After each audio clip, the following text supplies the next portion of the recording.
A compelling narrative fosters an illusion of inevitability. That's Nobel Prize winner Daniel Kahneman in his book Thinking Fast and Slow. And I think that's pretty much right. Except it may not be an illusion, it's more of a self-fulfilling prophecy. If you believe a narrative, that belief strongly influences your behavior.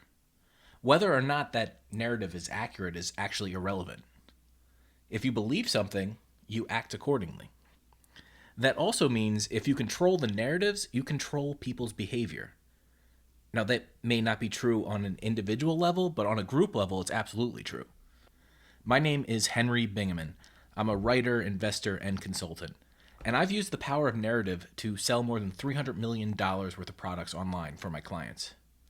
That's mostly been investment publications, fitness programs, supplements, that kind of stuff. But I've worked with all kinds of clients in all kinds of industries. And once you're aware of how these narratives work, you start seeing them everywhere. If you've paid any attention to the legacy media over the past decade or so, it's hard to miss the fact that all they're doing is putting out a clumsily formulated narrative. Or in some cases, it's a reactionary but equally dishonest counter-narrative. They're just saying the opposite of whatever the popular narrative of the time is because they know there's a strain of people that want to hear that. But what is a narrative? Because we hear that term everywhere, but like with most things, we really don't stop to think about what it means. Here's how I understand it. A narrative is a set of facts and values arranged into a story. So facts, values, and story. All three are in play in a narrative all the time. Think about it. Facts without context are just trivia. For example, if I told you in 2016, roughly 1.5 million people were arrested for drug-related offenses in the United States. On its own, that number is just trivia. That number can be plugged into both a pro-legalization argument and a pro-criminalization argument. It just depends on your values around it. Then we need to talk about values. This is the part of the narratives that most people overlook. Values are, in one sense, totally subjective to every individual person. But there are certain almost universal values. For example, almost everyone values human life to some degree or another. But then there are values that most people hold but prioritize very differently. You could think of things like fairness, independence, and loyalty. Those are values that pretty much everyone has, but depending on your orientation, you're going to think of maybe fairness as way more important than independence. That's typically a left-wing versus right-wing type bias. And then there are values that are highly dependent on the individual. Think of something like cleanliness in this category. People range in their value on cleanliness from like OCD type levels to, yeah, I'll probably take a shower sometime this week. In a narrative, the idea is to sneak in your values. You want to make it feel right to the people you're talking to and make the people that are outside of those values feel wrong. And then finally, there's the story aspect. This is your understanding of what's happened in the past, what's happening now, and what's likely to happen in the future. That's a story. So here's why I'm launching this podcast. Most of the narratives that most people believe are being used to keep you in a system that makes us poorer, fatter, more miserable, and less free than we would be otherwise. I call this system the machine. Now, is it some intentional design meant to keep you enslaved in some way and launch the New World Order? No, it's not exactly that elegant. But there was a British theorist named Stafford Beer who once said, "The purpose of a system is what it does. There is, after all, no purpose in claiming that the purpose of a system is to do what it constantly fails to do." To me, that sounds hard to argue against. So what exactly is the purpose of the machine? I mean, look around. Inflation, chronic sickness, poverty, terrible education, terrorism around the world, wars, censorship, and a rapid loss of freedom. And there are also a very small group of people that are accumulating an unprecedented amount of power and money. And the narratives that most people believe say that this is the only way to do things. If we didn't do things this way, everything would be so much worse. These narratives are leading people to believe that all of this is inevitable. The only safe way to provide for your family is to climb the corporate ladder. The only way to be healthy is to eat what you're told and take the drugs you're given. The only way to be safe from the quote unquote bad guys is to spend trillions of dollars on national defense. The only way to be moral is to, in some ironic sense, admit that you're deeply immoral and you prostrate yourself before your moral betters. The only way for any American to solve any problem is to vote for Team Red or Team Blue. Look, I might have bought that if I were a functioning adult back in the 1980s when the economy was booming. And I definitely bought into parts of it, especially the Team Red, Team Blue part, to my great shame, until way too recently. But the fact is, to be healthy, happy, and wealthy over the long term, you have to reject all of these narratives. You have to get out of the machine. So here's what I'm going to do with this podcast. For the first few episodes, I'm going to dive into some of the mainstream institutional narratives, the ones that are screwing with your independence, and I'm going to talk about how they emerged. Most of this goes back 50, 100 years, sometimes longer. Then I'm probably going to play with the format of the podcast. I plan on doing a lot of interviews. I'm going to do some solo episodes like this one. Maybe I'll do some book reviews. Maybe I'll do some current events. My goal is to help you build a more independent and more resilient life. Because I truly believe that the narratives we're being fed, they're just totally unsustainable. And the narratives are the only thing holding up the institutions that literally billions of people rely on for money, food, health, entertainment, literally everything we need to live our lives. So the more people that are able to live independently of these institutions, these narratives, and start coming together to form new institutions and more sound, healthy narratives, the better off we'll all be.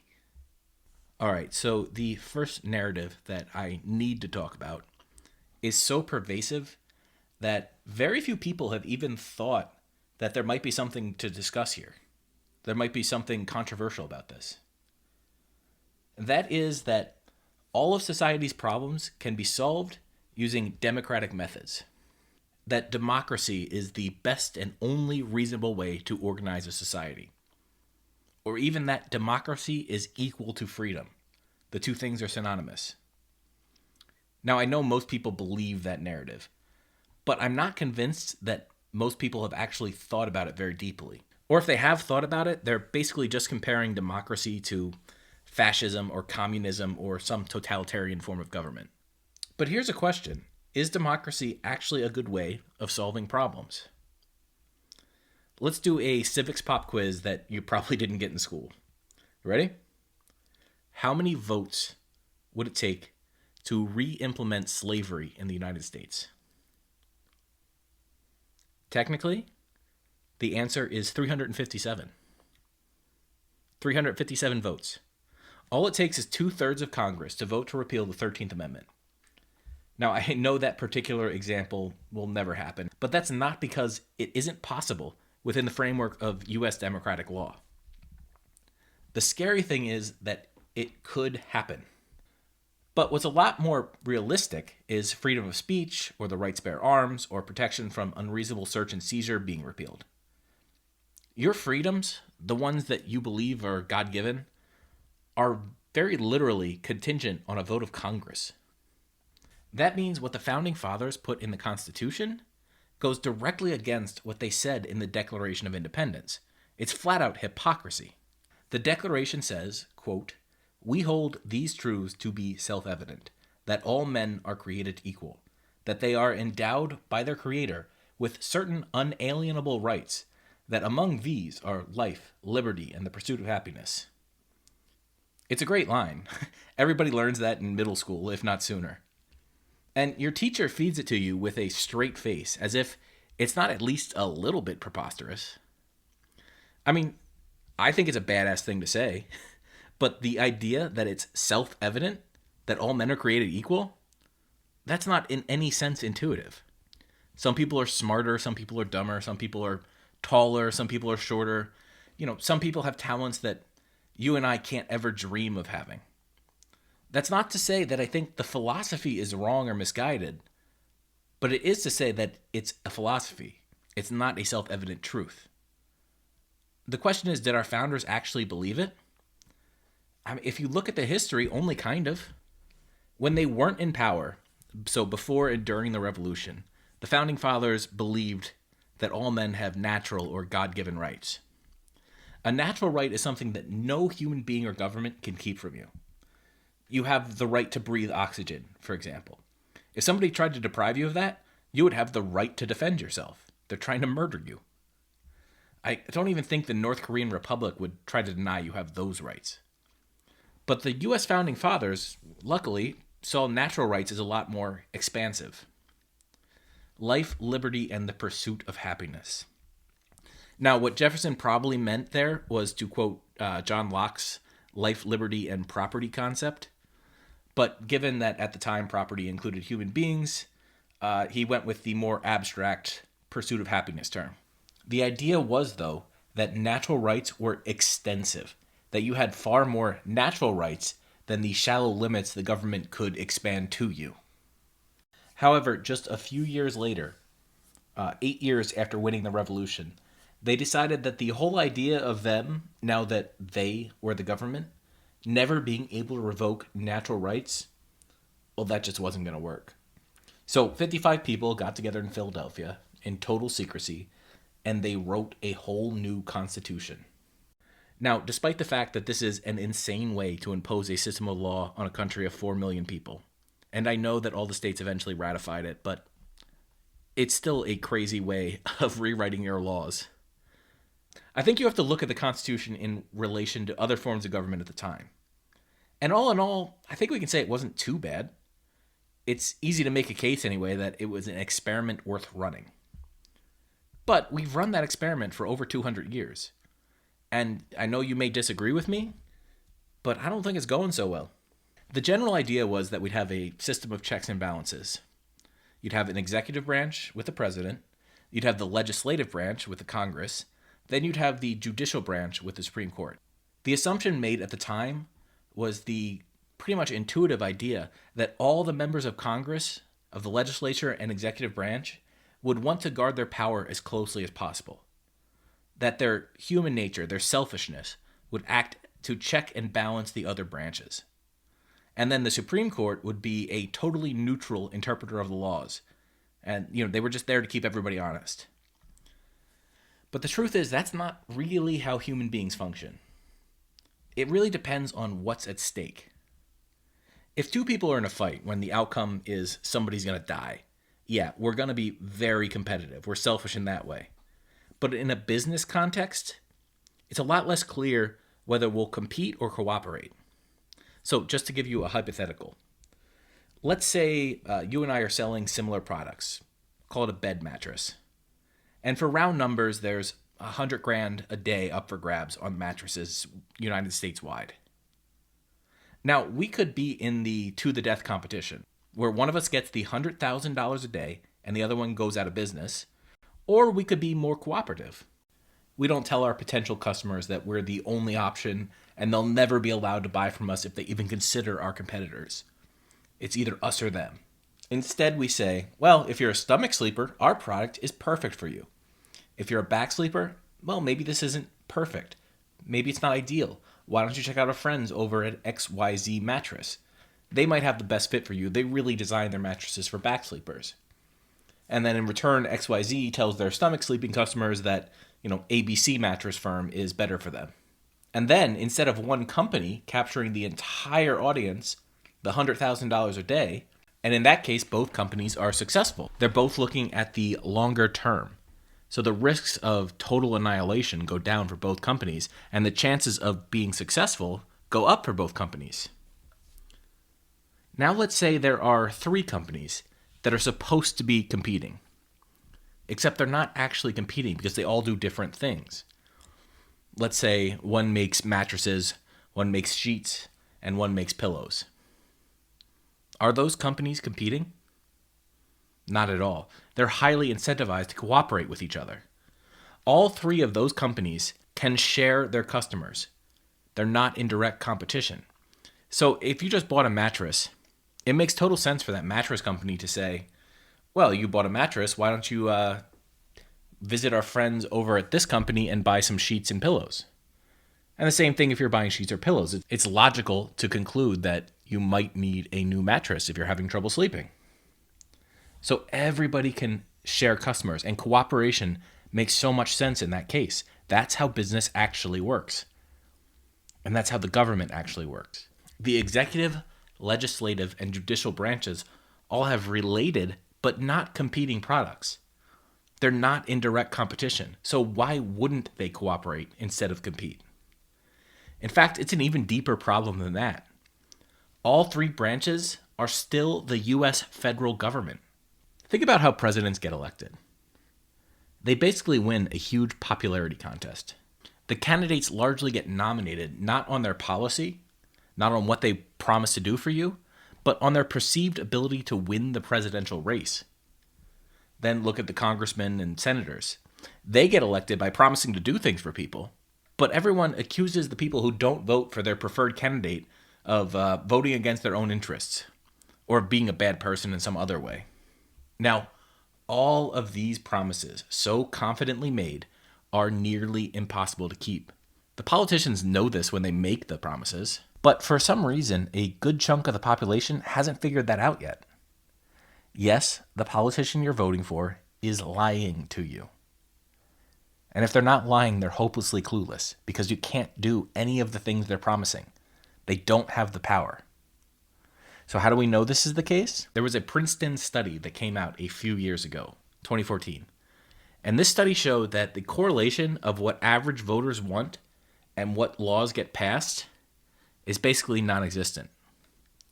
It's the donors who actually put up the money that put these politicians in office that get what they want the majority of the time. The correlation isn't even close. It was 0 for average citizen preferences and 0.78 for economic elites. Now, I know those are kind of slippery terms, and you can dissect that data a lot of different ways, but the point stands. A small group of elites get what they want from our so-called democracy, and most people just don't. And then there's the Supreme Court. We can't forget this. This is the last and final check on both branches of government. Well, all right, those lifetime appointments are picked and approved by the other two branches of government. Are they picked because they'll be neutral interpreters of the law, or because they've demonstrated over their long careers that they're not going to rock the boat? Look, if I, as a private citizen, get into some kind of dispute with a mega corporation, and I want to sue them, but that mega corporation gets to pick their own in-house lawyers as the ones to settle the dispute, what are the odds I'm going to win my case? It's basically 0, right? The same is true for any private citizen that wants to sue the government for infringing on his rights. If the Supreme Court is the final arbiter, they're going to find any loophole they can to let the government win the case. Now, sometimes the government's will actually align with your rights. Say, for example, if you have a majority of Republicans in office, you might win a gun control debate in the Supreme Court. But that's not because they actually care about your rights. That's because the Republicans put the majority of the people on the Supreme Court in that particular instance. Upholding the power of the government is what the Supreme Court was chosen to do. The purpose of a system is what it does. That holds true for everything. So, why am I going into all this detail about why you can't trust the government? Why this democratic republic is so dysfunctional? Because too many people waste their time and effort obsessing over politics. It's part of the narrative that they want you to believe. And the they, in this case, isn't some arbitrary, shadowy group of people. It's literally government officials and the media. They hold on to their power by having you believe that they're the most important thing in your life. And it's just not true. No matter who is in or out of office, especially on a federal level, it's only going to make a marginal difference in your life. Do you want to know the real reason that we'll never reinstate slavery? Why the government won't be able to grab all 400 million guns in this country? Why gay marriage isn't going away? And why trans people aren't going to be thrown in gulags like some of these lunatics want you to think? It's because the culture as a whole doesn't want them to. Look, here's the fact. Even absolute dictators only rule because the people have decided that they want them to.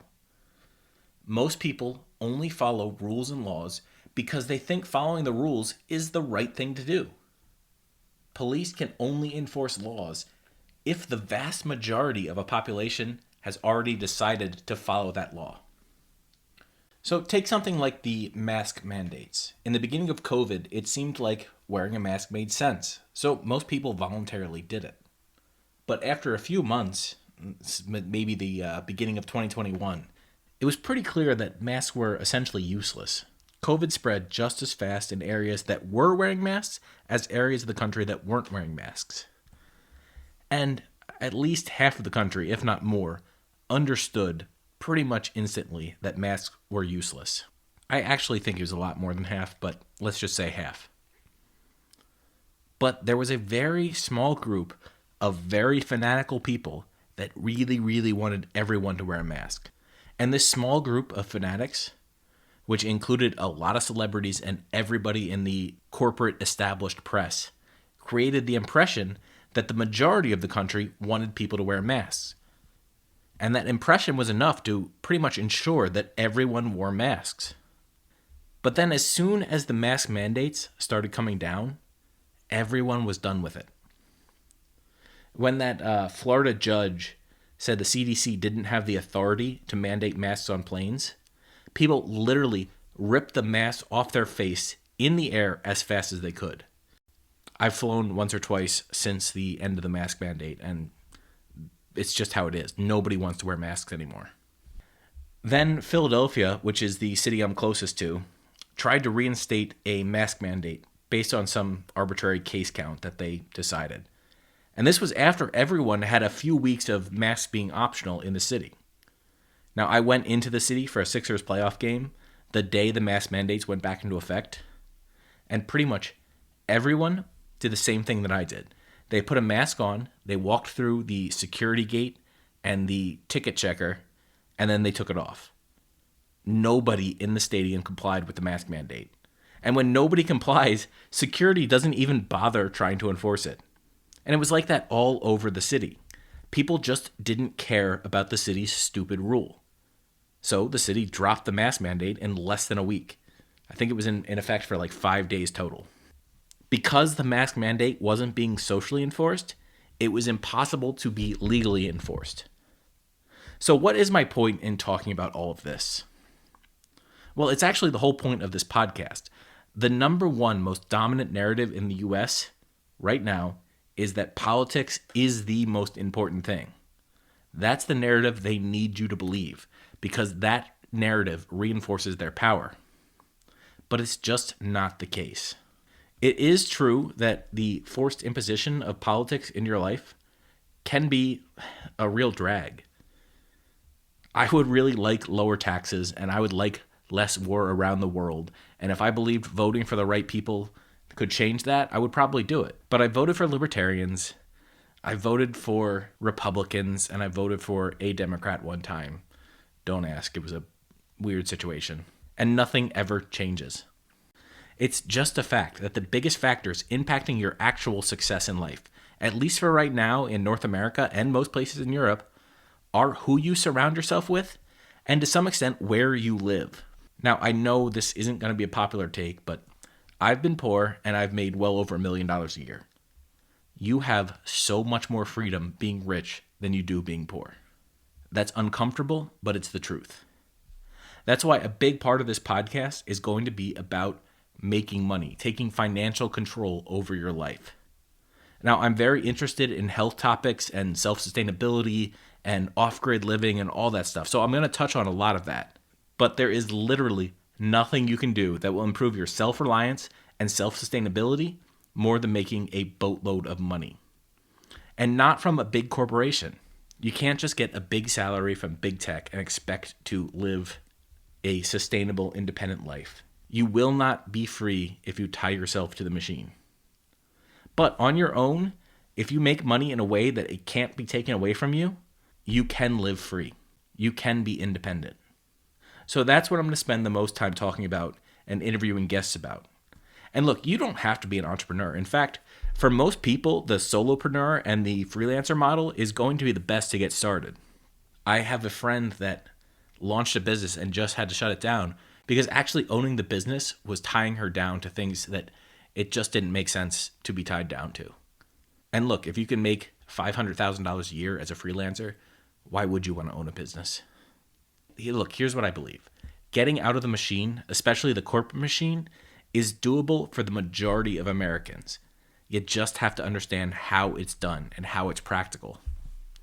Now, it's true that the majority of Americans won't be able to follow the kinds of things I'm telling you. It's not that they can't, but most people just won't follow what I'm telling you and become financially independent and relatively self-reliant. But think about this. I'm never going to have the reach of someone like a Joe Rogan. Joe Rogan gets 12 million downloads per episode the last time I checked. But 12 million downloads is only 4% of the American population. And even if he was all concentrated in North America, that 4% still makes him the most listened to person in all of media. So you're listening to me right now. That makes you a tiny percentage of a percentage. But you, as that tiny percent of a percent, can become immensely powerful and influential. Not on the same scale of nations, not as a president, but as an individual person among the people around you, among your own sphere of influence. Look, there's a very small percentage of us who actually want to make a difference in the world. So all it takes is a small number, all with our own power and money and influence, pulling society in the direction of more freedom and more individual rights to actually make a difference. So that's who I want to help with this podcast. If you want more people to be self-reliant, to be able to take care of themselves and the people they love, and the people in their sphere of influence, then this is the podcast for you. If you want to understand where we are and where we can be, then I'm here for you. I want to explain a lot of the reasons I got to the point I am in my life, my perspectives. I want to unwrap a lot of the historical reasons that led me to believe what I believe today. And I don't have all the answers, but I think I'm on the right path. And I want you to be here with this journey. So that's all I've got for you today. And I hope to see you here next week on Getting Out of the Machine.